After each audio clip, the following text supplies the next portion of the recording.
waaw salaamaaleykum man la Sélé Ndiaye président fédération des tailleurs de Diourbel le ministre Dame Diop dafa commandé woon 30 000 masques ci chambre de métier bu Diourbel chambre de métier bu Diourbel confié ñu ñun fédération des tailleurs de Diourbel jox ñu marché bi yàlla suñu borom buur bi def ñu commencé ko ci bismillahi rahmaani rahim àggale ko ci alhamdulilahi rabil alamin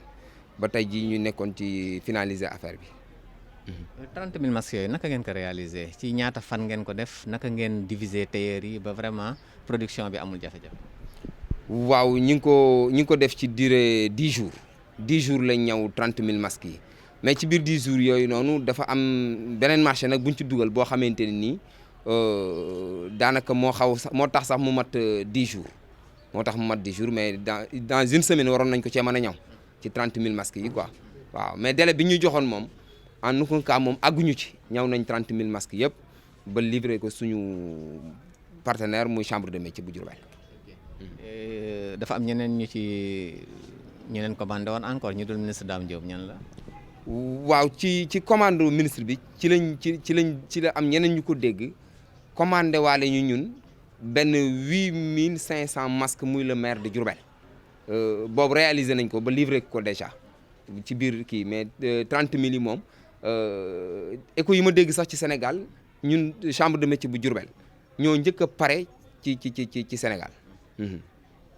donc comme ni nga ko waxee fédération des tailleurs de Diourbel Dame Diop engagé woon pour ñu defar leen 30 000 masques fédération des tailleurs de Diourbel ndax tailleurs yu Diourbel yëpp ci lañ bokk. waaw bari na tailleurs yu bëree bëri yu ci bokk nag parce que du ma ne à 100% bokk nañ mais 90% yi bokk nañ waaw. parce que ñi ngi nekk 202 membres yoo xamante ni nii ci fédération bi lañ affilié wu te ñëpp bokk nañ ci fédération bi. ñi nga xam ne ñoom commande Dame Diop bi laalu leen naka lañ mën a def ba ëllëg yu mel ni soo amee mu laal leen. waaw ñu ñëw suñ kër rek mooy chambre de métier parce que suñ siège social fii la nekk muy chambre de métier ñu waxtaan ak ñoom ba ubbi nañ suñu bunt chambre de métier ubbi na ay buntam pour ñu ànd liggéey le développement de notre secteur muy tailleur. ubbi nañ suñu bunt daal ci lépp loo xamante ni tailleur bu bëgg a bokk ci fédération bi ubbi nañ suñu bunt ñu ñëw ànd ak yow liggéey jàppale suñu bopp mais jàppale chambre de métier bu Diourbel ndax buñ dispersé woo rek danañ indi problème boo xamante ni nii tey ñoo ko yóbbi suñu bopp ci chambre de métier moo état ñoo yam démembrement état la mbooloo la xam bu suudee te yàlla def na mbooloo mu suudee lañ waaw loolu tax ñu mën a réaliser 30 000 masques ci moins de 10 jours. wax nga ne yéen a njëkk a pare yeneen région yi donc dafa laaj qualité ndax qualité donc bi ñu soxla ci masque yi yëpp mi ngi ci. ah bien sûr parce que ay normes lañ ñu joxoon yoo xamante ni nii ci ministère la jóge woon jaare ko ci toujours chambre de métier ñu ànd ceeg ñoom liggéey ci ba d'ailleurs démb sax gouverneur ñëw na fi assister affaire bi xool suñu liggéey ak suñ production nan lañ ko produire ba lépp jaar na ci yoon ci normes yi hygiéniques yi. norme mesure bi norme même barme bi sax liggéey nañ ci lool. donc ndax mën nga dellusi ci norme yi lan masque nan la war a mel pour baax. waaw nekk coton 100% am mouchoir Kleenex am Kleenex ci boppam ba pare am hygiène bi am rapidité bi encore méngoo ak li nga xamante ni mooy norme pharmaceutique bi parce que boobu lañ ko liggéeyee. masque yi ndax mën nañ ko fóot. ah bien sûr mën nañ ko fóot c'est lavable mën nañ ko fóotaat ko ba pare ñu am benn affaire boo xamante ni xëy na moo jaaxal ñu baree bari mooy li nga xamante ni boo ko defee masque souvent da nga koy sol di wax muy wadd mais dañu am loo xamante ni ñu ci santaale bu baax a baax le gouverneur de Diourbel parce que moo ñu ko initier ne il fallait masque original bi nga xamante ni mooy importé bi muy am def leen ko ci mooy bi nga xamante ni boo ko sol da ngay bës sa bakkan rek mu wàcc loolu yëpp bon. pour war ne def nañ ci ay exemple ak kilifa yi ci dëkk bi yëpp ku mel ne gouverneur ku mel ne préfet ak it nag ku mel ne docteur Mandiaye Sall bi nekk district sanitaire. donc ban message ngay lancé avant ñuy jokkoo ak sa yeneen naataango yi. waaw di sant yàlla bu baax a baax comme ni ma ko waxoon ñu dugg ci bismillahi rahmaani rahim génn ci alhamdulilahi rabi alamin di sant dans l'unanimité tailleur yëpp ñu sant leen bu baax a baax ba pare nag santaat nag le ministre Dame Diop moom mi nga xamante ni moo am confiance wu jël commande bi jox ko chambre de métier jël commande bi moom it confié waat ñu ko encore ñun fédération des tailleurs de Diourbel yaakaar na ne war nañ koo mën a ñaw ci délai bi nga xamante ni délai bu gàtt la woon ñu ñaw ko ba livré nañ ko démb la chambre de métier. di wax ne sant nañ bu baax tailleurs yi nga xamante ni ñëw nañ ak yi ñëwut magi tailleurs yi nag mention spéciale ak sérieusement comité directeur bi nga xamante ni ñoom lañ àndaloon di liggéey dugg nañ ci te amuñu werante te mu mënoon a jur lu ne nag mais yàlla suñu borom defal nañ ci réussite totale ndax loolu lañ ci bëggoon di sant nag bu baax waa chambre bi nga xamante ni bi ñëwee dañoo génn ñoom seeni bureau joxuñu ko ñun ñu def ko atelier loolu rek benn affaire la kilifa yi fi ñëw ñëpp loolu lañ gën a rafetlu ndax fii chambre bi dafa am nu mu tëddee institution la institution nag bu génnee ay bureau jox artisan yi nga xamante ni ñoom ñoo ko moom ne liggéey leen ci comme ñoom wàccoo nañ ak ñun li nga xamante ni loolu lañ seq ak ñun li ci des rek mooy ñu gën a gëmaat suñu bopp te xam ne kër gi suñu kër la ministre bi xam ne tamit fii ci démembrement am la bokk lu mu ko mën a jàppale ko chambre de métier bu Diourbel chambre de métier bu Diourbel lu mu mën a jàppalee artisan yi Diourbel rawatina tailleur yi nag parce que tailleur laa fi nekkal mu jàppalee ñu ko site yi ñuy wax ñu may ñu fi espace boo xamante ni ñun dañ fay def maison de production boo xamante ni tey ñi ngi koy jooy chambre de métier mburuñu àggale ñu ko ci ministre bi mu waxal ñu maanaam ñun bëgg nañ benn atelier de confection boo xamante ni ci biir site bi lay nekk loolu message boobu bokk na ci li may jàllale. donc Sélé Ndiaye président fédération des tailleurs de Diourbel ñu ngi lay sant di la gërëm. merci beaucoup Babacar Sall. salaamaaleykum man la Bada Seck nekk membre fédération tailleurs de Diourbel en même temps bokk ci cellule de communication tailleurs de Diourbel maa ngi nuyu fédération tailleurs de Diourbel di nuyu waa chambre de métier di nuyu mbokk yi fi teew yëpp rek ok jërëjëf. d'accord donc loo ñu mën a wax tey ci liggéey bu am solo bi ministre Dame Diop joxoon leen. waaw liggéey bi xanaa di sant yàlla bu baax ndax jox nañu ko ñu tàmbale ko ci bisimilah rahmaani rahiim àggale ko ci alhamdulilah rabil alamin te ñu liggéey ko ci anam bi ñu ko soxlaa woon liggéey ko ci délai bi nga xamante ni tamit délai bi ñu joxoon avant ñu see àgg ñu liggéey ko ci kon loolu buñ ak sant lay doon te ñu liggéey ko ci norme bi ñu joxoon ñu liggéeyee ko ci ni ñu ko war a liggéeyee kon loolu ak sant lay doon. donc amu leen benn jafe-jafe ci délai bi amu leen ci benn contrainte. non amuñ ci benn jafe-jafe ndax yaakaar naa la communication boo xam ne dañ ko defoon avant la ndax cellule communication liggéey na ci avant muy ñëw ndax balaa ñuy réceptionner masque yi ñu war koo commencé liggéey nañ ci liggéey boo xam ne ndax liggéey bi buñ jàpp ne ñëw rek ñaw masque bi la am na leneen lu mu laaj avant ñuy ñëw di ñëw masque bi parce que yow miy ñëw masque bi am na noo war a mel yow miy ñëw masque bi am na loo war a benn norme boo xam ne yow sa bopp da nga ko war a am avant masque bi parce que boo ñëwee fii war nga laver say mains ba raxasu war nga boo ñëwee sel bi nga utiliser ko war nga sol gant war nga takk masque yow miy ñëw masque war nga takk masque ndax dañuy wax léeg-léeg masque bi yow mi koy ñëw mën nga ci bàyyi feebar bi kon loolu dañ def communication boo xamante ni avant ñuy commencer communiquer nañ ci ba nga xam ne ñun amuñ problème bi ñu ñëwee dañu ñëw rek appliquer mu jeex. machine bi koy ñëw dañ koy désinfecter balaa muy ñëw même machine bi dañ koy désinfecter balaa muy ñëw ndax am na équipe boo xam ne ni ñoom ñoo yoroon loolu muy organisation bu ñu xëyee balaa kenn toog ci machine danañ topp machine nettoyer ko désinfecter machine yi ciseaux yi matériels yi yëpp nga door a ñëw toog yow mi nga xam ne yaa war a ñaw boo ñëwee ndox baa ngi nii da ngay raxas balaa ngay dugg boo ñëwee dugg sel baa ngi nii nga def say loxo ñëw toog door a commencer ñaw voilà. gis nañ ne communication yombul te yow yaa yore woon communication bi naka nga ko doxale woon ba ngeen am réussite bi. bon communication bi nag yombul mais am na ñu ci àndal ndax tey mën naa wax ne Cheikh Kandji Mboup moom mooy titulaire communication bi fii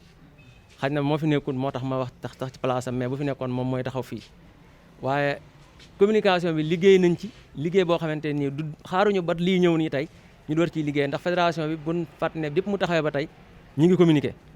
te nag buñ fekkoon dañu xaar ba lii nii ñëw kon mën na am mu jafe mais jafewul benn yoon wax dëgg yàlla si ñun te it ñi ñu doon waxal di communiquer neex nañu communiquer parce que bu fekkee nit moom boo waxee ak moom rek mu dégg la wala nga wax ak moom mu comprendre li nga ko wax dana neex a communiquer te vraiment loolu moo fi am gars yi li ñu leen waxoon lépp lu ñu ñëw respecté ko ñëw liggéey normal wàcc dem ñibbi voilà. sa message booy lancer rek askan wi. waaw xanaa di sant yàlla bu baax rek di wax ne Diourbel ñun ñoo ko bokk. Diourbel kenn mënu fee génn kenn nañ leen àndoo ñun ñëpp rek ñu dooleel suñu fédération xam ne lu ñëpp luñ mënta loo xam ne nii kenn mënu koo jël bàyyi sa morom dañ koy jéem a bokk. mooy njaareem gi téer yi def nañ liggéey bu rafet mooy ñëpp ñëw massivement ànd kenn boddiwul kenn xasul kenn. xanaa li ci des mooy ñu gën a jàppante gën a joxante loxo gën a respectante aussi ba nga xamante ni ëllëgee leneen lu raw lii mën na ñëw ci Diourbel ñu yëkkatiwaat ko jox ko téyeer yu ñëwaat fii dajawaat fi ñëw ko. xanaa tamit di profité comme ni ko président waxee sànq rek di remercier waa chambre de métier bu baax a baax ndax tamit lii yombul quoi yombul ñëw génn seen bureau yi génn seen yëpp rek jël la koy jox ñu ko ñu transformé ko benn industrie ñëw liggéey fi masque yi. bu fekkoonte ni defuluñu ko kon peut-être mën nañ ko bañ a respecté délai bi comme ni ñu ko respecté kon ñoom mention spéciale pour ñoom.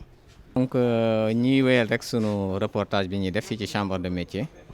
te li ko waral doon ministre Dame Diop jël fédération des tailleurs de Diourbel confier leen 30 000 masques ñu réaliser ko ba egsi ci cëppaandaw gi. ginnaaw président bi ak chargé de communication bi ñu ngi jàkkaarloo ak la trésorière générale borom xaalis bi di wuyoo ci turu Ma Ami Dem Ma Ami ñu bàyyi la nga nuyu mbokk yi lay déglu.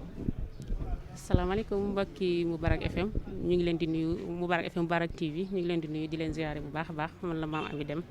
trésorier général de fédération de la région de Diourbel. trésorier moom kuy waxtaan moom ci mbirum xaalis bi nga koy laaj rek ndax amu leen benn jafe-jafe ci plan finance. déedéet amuñu benn jafe-jafe ci plan finance ndax ku nekk xam na ni liggéeyu état moom su la dee liggéeyloo daf lay wax rek ni la liggéeyal waaye am nañ fi ay merceries yu ñu ko àndal yoo xam ne ñoo ñu fournir. ak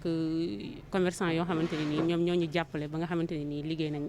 mën nañoo liggéey bi tey te amuñu benn jafe-jafe ci wàllu finance rawatina mercerie yi nga xamante ni ñoom lañ bokkal métier mi muy métier tailleur bi ñoom vraiment ñoom jàpp nañ ci dimbali ñu ci wàllu finance mi fournir ñu ba nga xamante ne nii amuñu benn jafe-jafe tey. yow ni ngay waxee ku la dégg daa mel ne sa kees gi amagul xaalis de.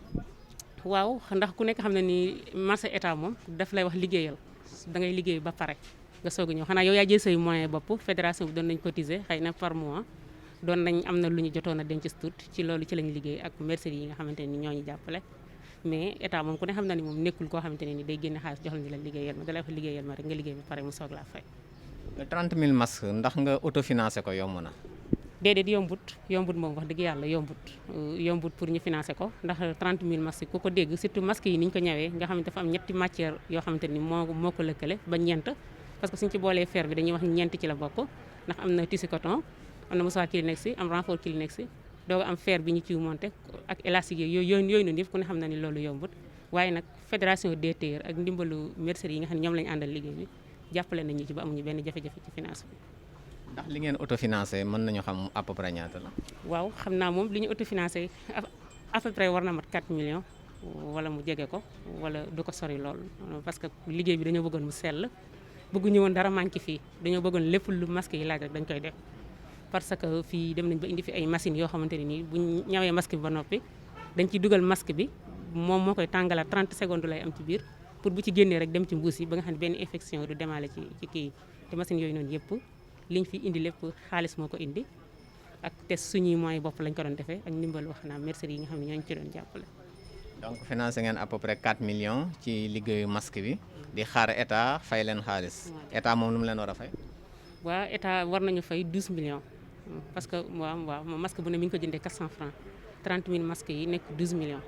li ko doon liggéey fii ci ay nombre mën nañ 202 membres ñoo ko fi doon liggéey vraiment ñëpp takku ñëpp àndandoo kenn xoolul xaalis ba ni may wax ak yow kenn lijjantiwul xaalis dañ doon ñëw liggéey da ngay gis ku ko bàyyi place am 10 jours ñëw di toog ci machine suba ba ngoon mu wàcc kenn mësul ni ñaata lañ ñuy fay kenn mësul ni xaalis bi ñaata la wax dëgg yàlla ñu ngi leen di remercier ñoom bu baax a baax yombal nañu suñu liggéey daal. dëgg la yéen génne woon ngeen seen xaalis mais comme ni nga ko waxee mercerie yi nekk ci marché beeg ñiy jaay coton ñiy jaay mouchoir Kleenex ak ñiy jaay élastique daal ñëpp jàpp nañ ci. ñooñu loo leen di wax tey. waaw ñu ngi leen di sant di leen gërëm bu baax a baax ku mel ni Baylat Faye Abdoulahat Faye mercerie Baylat kooku moo ñu doon fournir ak yenn ñi nga xam ne ñoo doon ñu jox ay mouchoir Kleenex ak yooyu noonu vraiment ñoom ñëpp jàpp nañ ci ñu leen di remercier bu baax a baax ndax xëy na suñu ci jàppatoon ndax fédération bi mu juddoo yàggul su matee 1 an ci la yam amuñu woon kees boo xamante ne bu mën a liggéey lii la mais vraiment jàpp nañ ci bu baax a baax ak ñun tam suñu lijjanti bopp suñuy man-mani bopp suñu dugg-duggi bopp ba liggéeyal état masque yi comme ni mu ko bëggee woon. waaw message bi may lancé mooy maa ngi woo ñëpp maa ngi woo tailleur yi nekk Diourbel ñëpp bàyyiwuñu kenn ñëpp dañoo bëgg ñu ñëw bokk ci fédération bi kon ñi ngi woo ñëpp ubbi nañ suñuy porte xataluñu kenn na ñëpp ñëw ba ëllëg lépp lu état indi pour région de Diourbel région bi yëpp bokk ko di sant bu baax a baax tam di gërëm waa chambre de métier ndax li yombul xëy na suñu ko mayitoon duñ ko mën a liggéey mën nañ ko liggéey mais hygiène bi nga xam ne moom lañ ci bëgg di ko xoolal suñu bopp di contrôler suñu bopp lu ñu ci naqari ñu xam ko lu ñu ci neex ñu xam ko kon xëy na duñ ko amee noonu di sant bu baax baax suñu mag ñi nga xam ne toll woon na si 10 personnes 12 yoo xam ne ñëpp ay mag lañ ñi mën nañ ñu bàyyi ñi mën nañ ñu maam mais dañoo ñëw bokk ak ñun ñoom ñoo nekkoon ci biir di ñu kóbal di ñu nasal feer yi di ñu waññal di ñu paketeel loolu yëpp ñoom itam ñu ngi leen di sant di leen gërëm bu baax a baax di sant itam comité directeur bi ñu àndaloon liggéey bi vraiment jigéen laa gone la mais lu ma ci ni waaye nangam mu ni ay ca lu ma ci ni waaye fii laa mën a yem mu ni ay ca doyloo nañ ma teg nañ ma foo xamante ni jàppoon naa sax du sama cër di sant le président Sélé Ndiaye moom itam wax dëgg yàlla ko ci jàppale ak ñi nekk si ginnaawam ñëpp nag comité directeur bi yëpp di sant tam membres yi nekk fédération 102 membres yëpp ñu ngi leen di sant di leen gërëm te di leen wax ni ñu jàpp rek bañ a bàyyi te xam ne lii mooy Diourbel te mi ngi fi doog a am lii res lu mel nii mi ngi doog a am Diourbel fédération des tailleurs bu lëkkale lu toll ci 8 G mi ngi doog a am Diourbel nekk 200 membres mi ngi doog a am Diourbel kon ñu jàpp bu baax baax rek di santaat chambre de métier bu baax di sant le ministre tam ci confiance bi am ci ñun ba liggéey loo ñu ngi koy sant bu baax di ko tàllal suñu loxo di ko wax ñu ngi nii say doom lañ lépp loo xamante ni lu war a jëm si ci ñun la rek boo ko indee ñun fas nañ yéene liggéeyal la comme ni nga ko bëggee incha allah di leen sant bu baax baax tam yéen waa Moubarak TV. maman ñu ngi lay sant di la gërëm. maa ngi tudd Limamou Seck agent technique chambre de métier bu Diourbel. gis nañ ne fédération des tailleurs de Diourbel ci ndigalu Dame Diop confectionné nañ fi 30 masques ñu ñëw defe ko 30 000 masques autant pour moi ñu ñëw defe ko fii ci chambre de métier bu Diourbel ndax mën nga ñu ci wax sa impression. waaw impression bi satisfaction la rek satisfaction la parce que yàlla suturaal nañu ñu ci diile ci àpp bu gàtt ñu am possibilité defar 30 000 masques yi en fait ci condition yu satisfaisante quand même moo tax ñu ne ñu ngi sant yàlla ci biir loolu ñu dajale fi 150 tailleurs en fait def organisation bu mucc ayib liggéey masque yi ci juróom-ñeenti fan defe naa loolu doy na sant yàlla. en fait chambre de métier xam nga ministre bi muy lancé commande yi ci chambre de métier yi la ko jaarale chambre de métier bi également en fait comme organisation tutelle ñoom ñoo doon accompagner artisans yi plus particulièrement tailleurs yi ba ñu accompagner leen ba ñu mettre en place fédération bi en fait bi commande bi taxawee également en fait c'était l'occasion ñu fexe appuyer leen dans ce sens que comme dañ leen doon organiser vraiment amoon nañu répondant boo xam ne bi waroon na mën a def liggéey boobu en fait ñu accompagner leen ñu installé fii ci locaux yi chambre de métier yi maintenant comme ni ko gouverneur waxee démb bi mu ñëwee ni il a été impressionné de constater que service bi ci boppam dañ ko transformer une unité de production en fait je pense que comme ni ñu ko baaxoo di def rek chambre de métier toujours mi ngi ci wetu artisan yi pour gunge leen pour ci cadre améliorer seen production améliorer seen compétitivité parce que ci tënk bu gàtt rek loolu mën nañ jàpp ni mooy taxawaayu chambre de métier ñëpp ndax bénéficié wu nañ ci non en fait ci marché bi non mais au fur et à mesure am na yeneen marché ñu ngi essayer fexe laal le maximum de tailleurs possible mais ci marché bi moom dañ ko confié woon fédération des tailleurs de Diourbel muy organisation bu regroupé 8 GIE en fait compté en son sein 202 membres en fait comme daanu dajul suuf te bu dee dañuy luy représentatif rek fédération bi moom moo gënoon a représentatif pour mën a laal le maximum de personnes en fait parce que ci durée 10 jours yi rek mën nañ jàpp ni 150 tailleurs liggéey nañ ci projet bi parce que en fait on a été vraiment assez large am na yeneen commande yu fi nekk essayé nañ ñeneen ñi nga xam ni bokkuñu woon ci bii ñu fexe laal leen ci boobu waaw. gis nañu aussi ne réaliser ngeen 30 000 masques fédération des tailleurs bi mu paree seen loxo la ko teg yéen nan ngeen di defee séddale bi. en fait ñun amuñu séddale bu ñuy séddale dañuy xaar suñu kilifa rek nu mu ñu ko waxee ñu defe ko noonu le ministre de l'emploi de la formation professionnelle et de l'artisanat parce que moom moo lancé commande bi jaarale ko ci union des chambres de métiers ñu indi ko ci chambre de métiers yi ñu signé convention ak union des chambres de métiers mi nga xam ne dafa signé convention ak ministre bi léegi nag ñun bu ñu paree suñu production rek dañ koy faaf teg ko ci loxo union mu teg ko ci loxo ministre de l'emploi de la formation professionnelle et de l'artisanat. waaw xaar bi normalement war te ak de toute façon ñun daal pare nañ. waaw pare nañ te délai yi ñu joxoon eggaguñ ci sax waaw ñoom rek la ñuy déglu fi mu nekk. moom est-ce que yegg na ne pare na. Normalement secrétaire général informé na ak président informé nañ président union normalement war na jot information bi waaw yaakaar naa ni war na ko jot daal. masque yi daal ci gàttal ci ki askan bi la jëm askanu Njaaréem. bien sûr parce que boo suivre sortie yi ministre bi di def yëpp en fait dañ ko organiser pour mettre en place expertise locale bi mu appuyer production masque yi pour ñu mën a satisfaire demande locale bi parce que artisans yi nekk Diourbel ñooy produire pour population Diourbel artisans yi nekk ci beneen région wala ci beneen département produire également pour beneen département. li ma waxoon keroog fii rek bi ñuy kii damay wax ni yàgg nañ ñu jooytu en fait artisans yi di jooytu pour ñu jox leen seen wàll seen cër ci commande publique bi. je pense que c'est vrai comme ni ma ko waxee keroog c'est vrai que masque manqué na ci marché international mais ministre bi su jógoon dem ci marché bi wuti ay masque dana am ay masque su fekkee nag jox na confiance expertise locale bi ñu am meilleur service bi ñu ko mën a rendre mooy defal ko un bon produit je pense que war nga ko wax ñu fexe rek def un très bon produit ba nga xam ne ku ko gis doo am leen loo ciy teg ci sikki sàkk je pense que loolu moom mooy meilleure manière bu nga xam ne dinañ ko kii pour remercier ko maa leen amel cant ak gërëm